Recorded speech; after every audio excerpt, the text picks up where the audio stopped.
The Appalachian Mountains are beautiful, but they're some of the oldest, darkest, and most mysterious mountains in the world. Stretching from Georgia all the way up to Maine, they're full of dense forest, endless hollers, and trails that twist so deep into the wilderness that you can walk for days without seeing another person. And for generations, the people who live here have been telling stories. Stories of strange lights moving through the trees, voices that call out in the fog, figures that don't belong, watching from just beyond the firelight. Now, some of these tales are meant to be told in the dark. This is The Other Side, and tonight I'll be sharing a handful of those stories. Not really legends or campfire tales, but first-hand accounts sent in by listeners. Some of these people are hikers, others are hunters, and some are just ordinary folks driving home at night. What they saw and what they heard convinced them that something is alive within these mountains. Something we still don't understand fully. And we'll start with one of the strangest tales. A coal miner walking home late one night thought he saw the glow of another lantern in the woods. But what he found wasn't another hiker. The Lantern Man of Pine Hollow.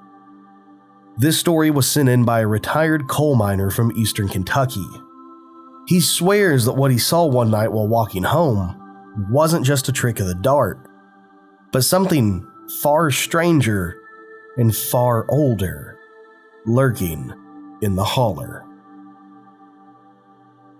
This was emailed to me by Daniel, who grew up right outside of Hazard, Kentucky. He told me that his father worked long shifts at one of the old coal mines there.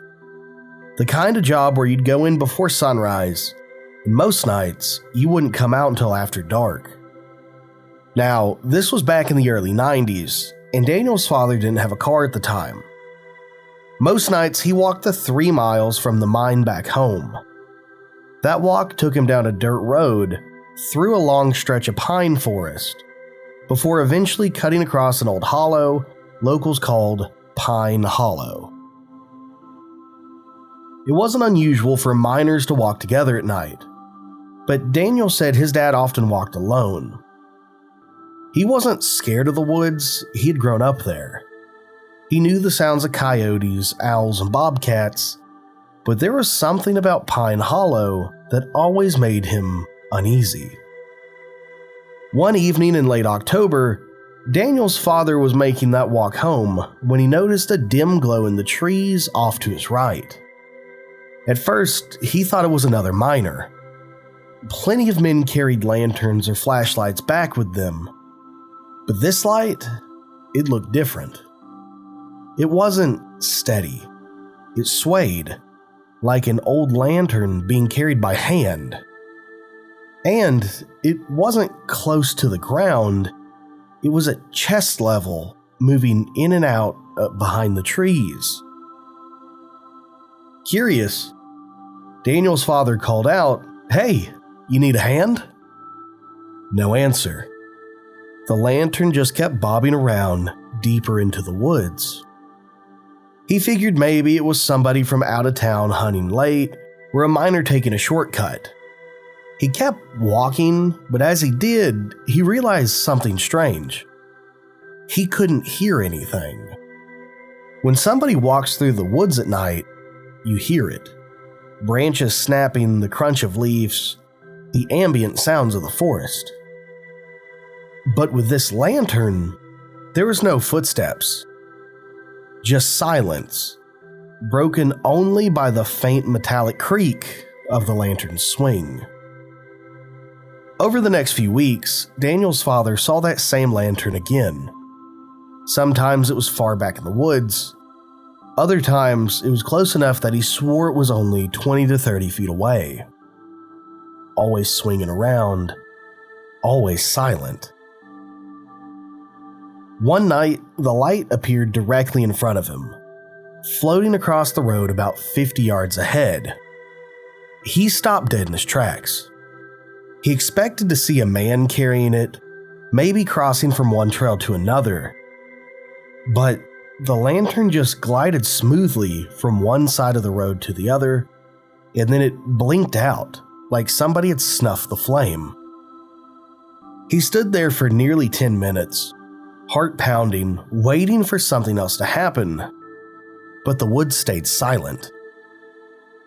After that, Daniel's father changed his route. He'd take longer paths home just to avoid Pine Hollow. But sometimes, even on the new route, the light would appear, always near that hollow, always bobbing just out of reach. The scariest encounter happened about a year later. Daniel's father was walking home in the dead of winter, and the cold air was biting at his face. That's when he saw the lantern again. This time, though, it wasn't deep in the trees. It was right beside the road. He froze. The lantern was swaying slowly, casting just enough of a glow that he could see the outline of the trees around it, but there was no person holding it. The handle, the chain, the flames, they were all visible, but nothing else. And then the lantern stopped swinging. It turned very deliberately so that the flame faced him. Daniel's father said at that moment every hair on his body stood up. He didn't wait around to see what would happen next. He bolted, sprinting down the road in the snow until he was out of the hollow. When he finally looked back, the light was gone. Years later, Daniel asked his dad if he ever figured out what it was, and his father just shook his head and said, "Some things in these hills you don't chase, and you don't ask about. You just keep walking." But Daniel did some digging of his own. He found old newspaper clippings about a mine collapse in Pine Hollow in the 1920s. Several men died underground, but one name came up again and again: Ezekiel Harper, a foreman who was last seen carrying his lantern into the mine to check for survivors. His body was never recovered. Locals say that his spirit wanders the hollow, searching with that same lantern, trying to find a way out. Daniel swears his father never made up stories, and to this day, he refuses to drive through Pine Hollow after dark. Whether it was a ghostly miner still searching for his home, or something else entirely, one thing's for certain. In Pine Hollow, if you see a lantern swinging in the dark, don't follow it. The Woman on Cumberland Falls Bridge. This story came from a man driving home late at night near Cumberland Falls State Park. He says it was the most terrifying encounter of his life. And to this day, he won't drive across that bridge after dark. This was sent in by Aaron, who grew up near Corbin, Kentucky, not far from Cumberland Falls State Park. If you've ever been there, I can vouch for it. It's one of the most beautiful spots in the state. Dense forest, winding mountain roads, and of course, Cumberland Falls itself. Locals call it the Niagara of the South, and you have no idea what I'm talking about. There's literally a model of it in Red Dead Redemption 2. But there's another thing Cumberland Falls is known for: strange stories. There's ghost sightings, UFO reports, mysterious disappearances, creatures in the woods. I could go on and on. There's even an abandoned theme park. And in Aaron's case, a terrifying late-night encounter on a bridge that crosses over the Cumberland River. It was the fall of 2006. Aaron was driving home after visiting a friend in Williamsburg. It was late, close to midnight, and the road through the park was nearly empty. He remembers rolling down the windows, listening to the sound of the river in the distance. The air smelled like wet leaves, and a thin fog was starting to roll across the road. As he approached the bridge, Aaron slowed down. It was an old, narrow bridge with steel beams that always made him a little uneasy. The headlights cut through the fog, lighting up the span ahead, when he saw her. Standing dead center in the road was a woman in a long white dress.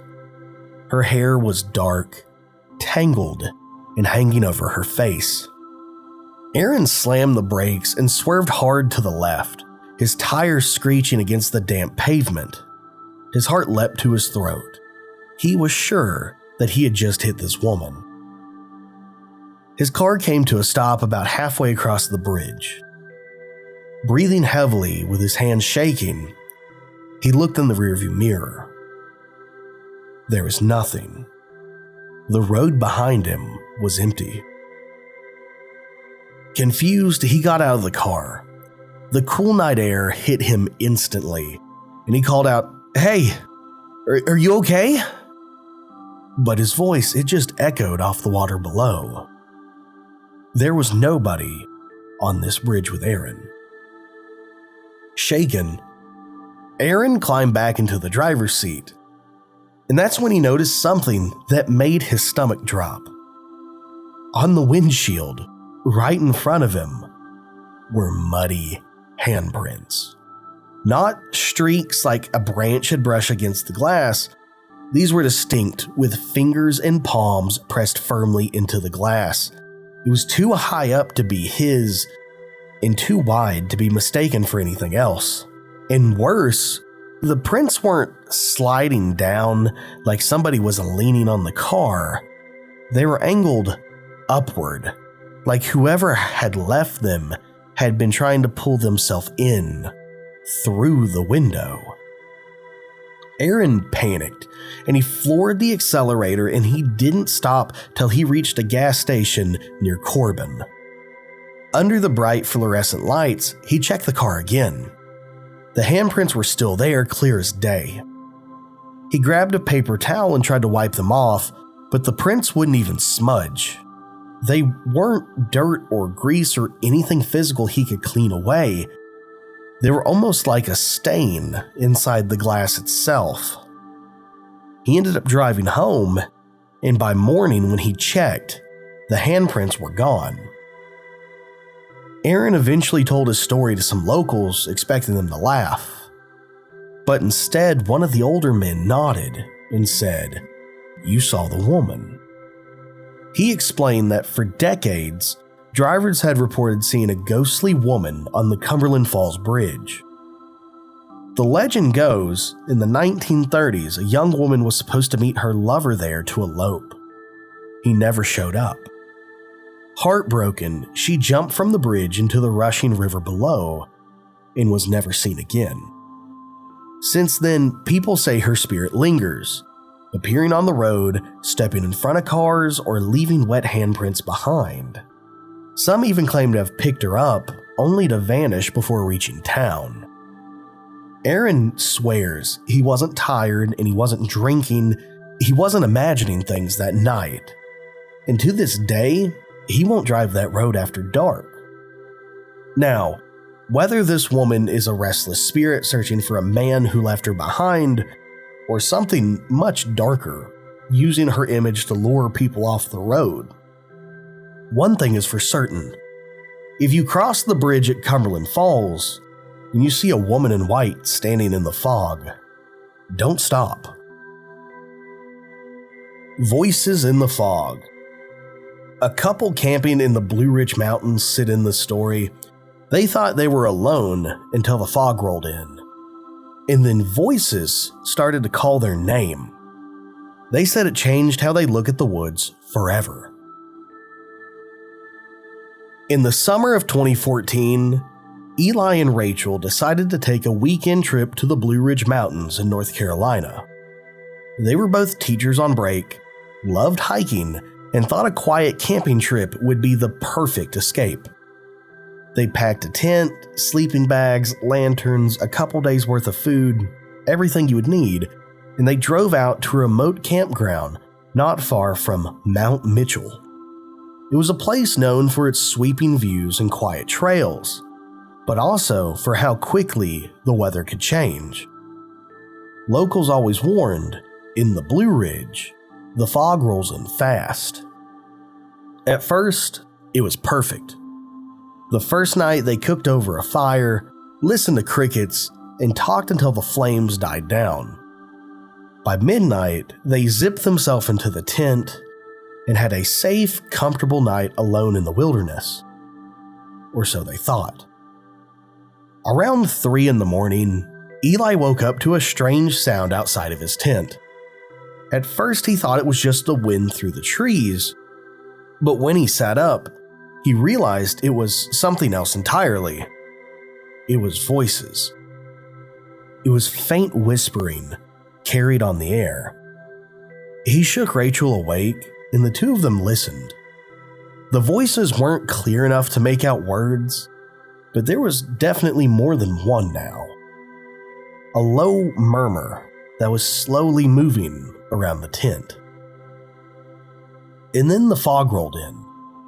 A thick, heavy, almost unnatural fog. The kind that muffles every sound and makes the air feel close and damp. They couldn't see it yet, but from inside the tent they could feel the air around them getting colder, wetter, and the whispering, it grew sharper. And then for the first time, they heard it. Their names. Eli, Rachel. Eli, Rachel. It was soft, and it was drawn out, as if it was spoken right against the fabric of the tent. Terrified, Eli reached for a flashlight and unzipped the flap just a few inches. All he saw was white.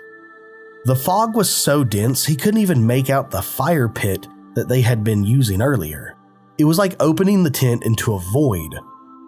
The voices were louder now, circling the tent, sometimes close, sometimes far, but never in one place for long. Rachel began to sob and begged him to zip the tent back up, which he did with shaking hands.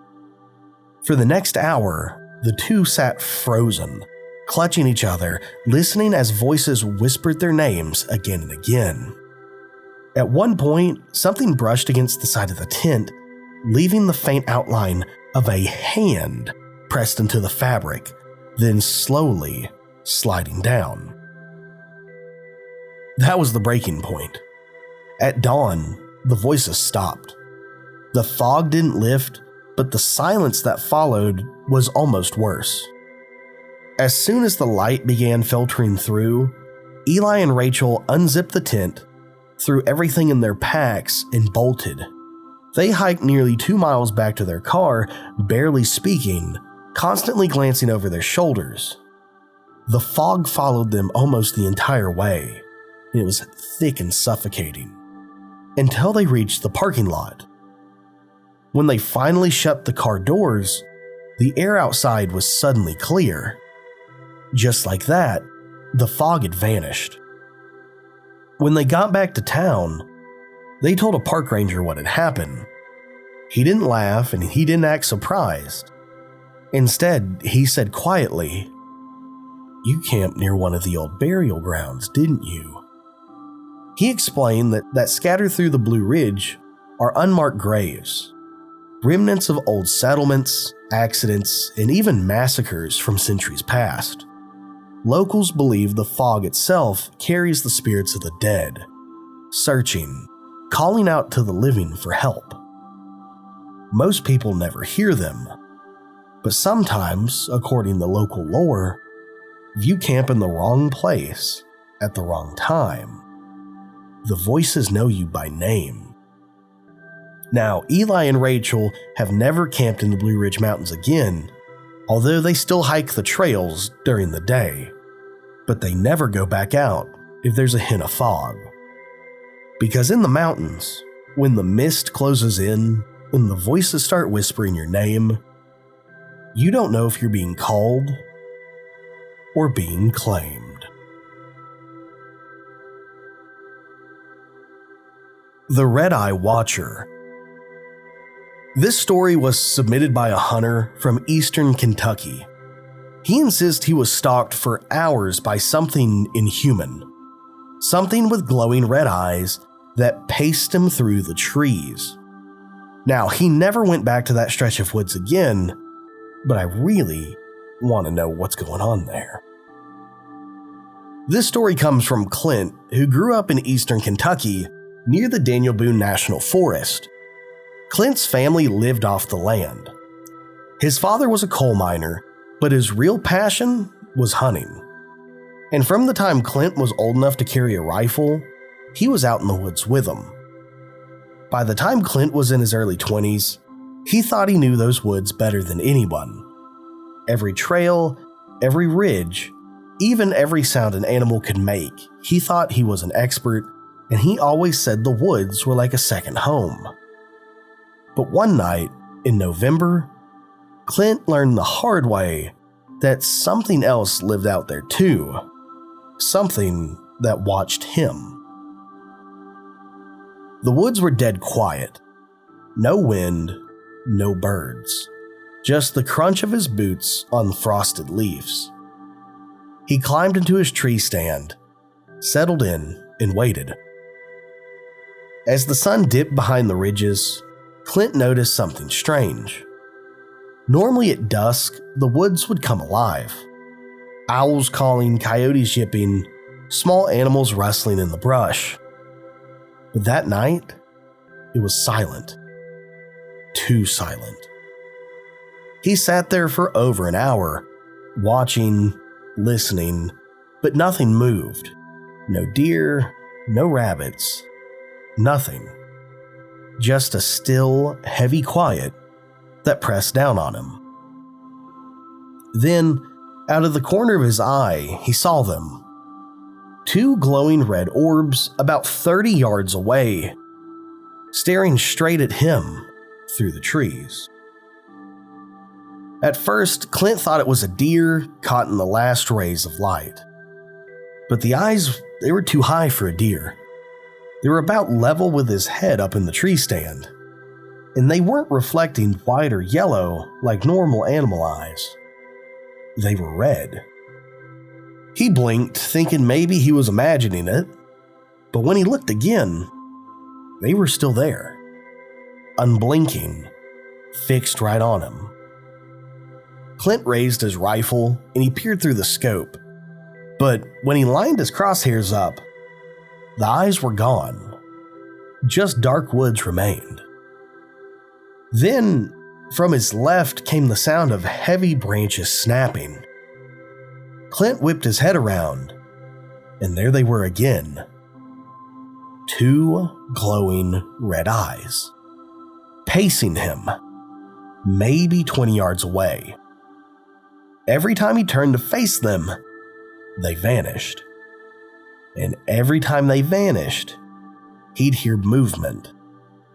Slow, deliberate footsteps in the underbrush, circling under his stand. Now, he tried shining a flashlight, sweeping it across the trees, but the beam lit up nothing, just empty woods. The moment he turned the lights off, though, the eyes would reappear, always closer. This game went on for nearly half an hour, eyes appearing, disappearing, movement crunching through the leaves, circling tighter and tighter around his tree stand. But by then, Clint wasn't thinking about hunting anymore. He just wanted out. Finally, heart pounding out of his chest, Clint decided he could not stay in that stand any longer. He slung his rifle, climbed down, and started the long walk back to his truck, which I think that's the bad idea because you at least had a height advantage before that. He said the moment his boots hit the ground, the woods erupted. Branches snapped, leaves crunched. He could hear the thing pacing him just out of sight. And every step he took, it took a step too, staying just a few feet inside the tree line.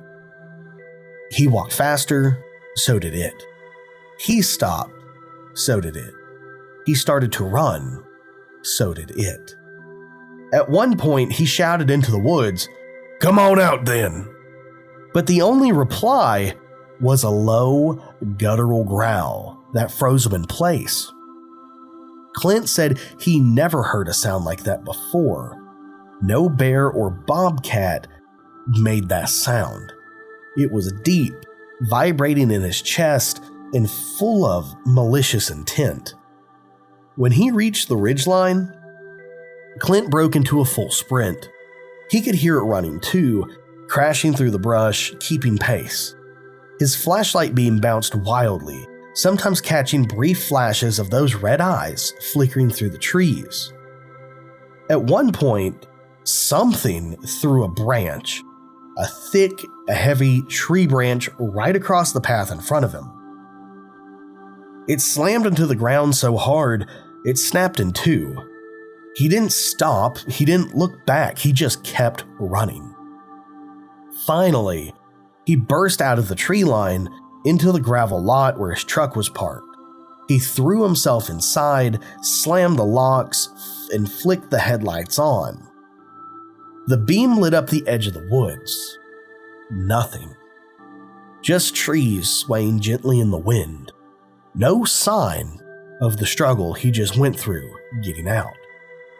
But Clint swore, just before he peeled out of there, he saw those two red eyes flash once and then vanish into the dark.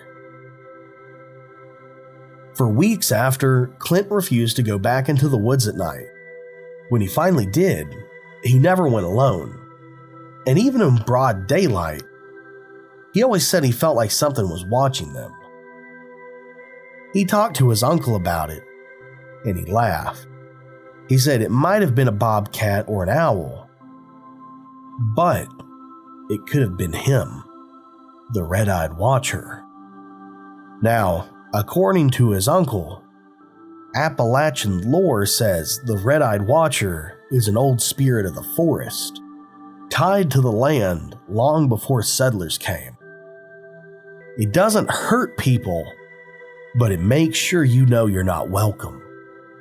To this day, Clint won't say for sure what he saw that night, but whenever people ask if he still hunts, he says yes, just never up that holler again. Because if you're in the woods of eastern Kentucky and you see glowing red eyes staring at you from the tree line, it's probably already too late. The Screamer of Laurel Fork. Several families from a remote part of Kentucky all have the same story about a chilling phenomenon. An ear-splitting scream that echoes down the valley at night. Some believe it's an animal, others claim it's a restless spirit. Now, whatever it is, no one has ever tracked it to a source. Laurel Fork is one of those places you don't find unless you're lost. Tucked back in the eastern Kentucky hills, it's a narrow holler lined with old family farms, logging roads, and patches of wood so thick the sun barely breaks through. People out there don't lock their doors, not because they trust everybody, but they figure if you're coming down Laurel Fork at night, you either know the land or you've made a mistake. And that's what makes the screams so unsettling. For decades, families living in Laurel Fork have told the same story. Late at night, usually after midnight, a sound will roll down the valley. At first it's faint, like the cry of a fox or a high-pitched yowl of a bobcat. But then it builds, it stretches, it takes on this human edge. People describe it as a woman screaming, long, drawn out, like she's begging for help. Others say it's not human at all, but the wail of a banshee, tearing through the treetops and rattling the windows of houses. But not once, has anybody ever tracked it to its source. The earliest reports come from the Carter family back in the 1970s. They lived in a little farmhouse right where the road bent around a creek. Late one August night, Mr. Carter was sitting on the porch when he heard it. A long, shrill scream that came from the ridge right behind his barn. At first he thought it was a panther, and the people around there still swore they roamed the hills. But when he whistled for his dogs, they didn't budge. They didn't bark, they didn't growl, they didn't even come out from under the porch. They just whined. And when the scream came again, closer this time, he swore it felt like the air itself vibrated his chest. He grabbed a shotgun and walked out to the edge of the yard and aimed it toward the tree line. But just before he pulled the trigger, the scream cut off, leaving dead silence behind. Not even the sound of crickets. He stood there holding his breath until he finally heard the faintest crunch of leaves, like somebody was walking up the ridge. But he never saw a thing. Years later, the Hensley family, who lived on the opposite end of Laurel Fork, had their own encounter. Their teenage son had been coming back from a football game, driving up the gravel road when he heard it. At first, he thought it was somebody playing a prank, a girl screaming for attention. But when it happened again, louder and angrier, he swore it was following his truck. Every time he rounded a bend, the scream was right behind him, as if something was pacing his headlights in the woods. By the time he reached his driveway, the boy was pale and shaking. He left his truck running, sprinted inside, and yelled that the screamer was after him. That name stuck. Over time, people in the hollers started sharing stories. Hunters claimed they'd hear it right before dawn echoing through the fog. One man said he'd been out spotlighting deer when the scream ripped across the ridge and every animal in sight bolted at once. Another woman swore she heard it calling her name, stretched out and distorted as if the woods themselves were mocking her. Skeptics, of course, had explanations. They said it was just a bobcat or maybe a mountain lion, but some people thought it might have been a vixen fox, which can make noises that sound eerily like a woman crying. But the people who heard the screamer will tell you those animals don't follow you. They don't scream for hours, circling the same holler night after night. Now, there's one more detail that makes this story stranger. In the 1930s, long before these reports, there was a small coal camp near Laurel Fork. It's not there anymore. Most of it rotted away or got swallowed up by the forest. But back then, it was a tight-knit community. According to local lore, a young woman went missing one evening after fetching water from the creek. Neighbors heard a terrible scream coming from the ridge, but by the time they went out to search, she was gone. Her body was never found. Some believe she had ran off. Others thought she had fallen into an abandoned mine shaft. But older folks in Laurel Fork will look you in the eye and tell you that was the night the screamer was born. The most chilling part, to this day, the screamer is still heard. As recently as last year, campers near the head of the holler reported being woke up at 2 a.m. to this piercing wail that rolled across the valley like thunder. They thought it was another camper playing a joke until they realized they were the only ones out there.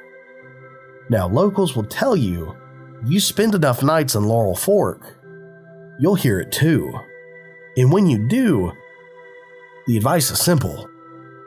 Don't follow it. Don't step off your porch. Don't walk into the woods. Don't even call out to it. Because whatever the hell is out there making that sound, whether it's a mountain cat, a restless spirit, or something else entirely, it's not looking for help. It's looking for you.